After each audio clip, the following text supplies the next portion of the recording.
Од вас, судиите, граѓаните го очекуваат тоа и го очекуваат со право, бидејќи вашите одлуки имаат сериозно влијание врз животот на граѓаните. Бидејќи кога судиите не ги исполнуваат високите стандарди на интегритет, независноста и непристрасноста, кои што се очекуваат од нив, довербата се разнишува и до израз доаѓа вознемиреноста на јавноста.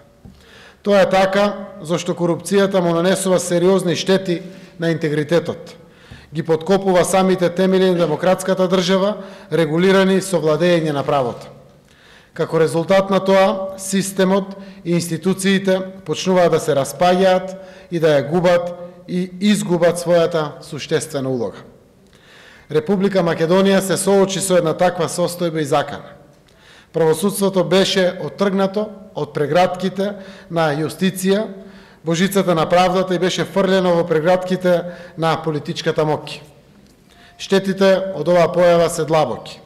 Сепак, прогресивните сили во нашето општество и здравите ткива во правосудниот систем го запреа овој процес и застанаа на позицијата дека судството мора да биде ослободено од стегите на политиката и дека неговата независност мора да биде признаена и загарантирана од сите гранки на власта.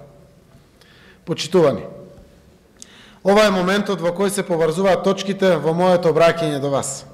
Во хиерархијата на моите обврски како прв представник на извршната власт, врвен приоритет е обезбедувањето услови за целосна рехабилитација на правосудниот систем, за да се обезбеди независноста и самостојноста на судиите и на другите функционери во правосудството.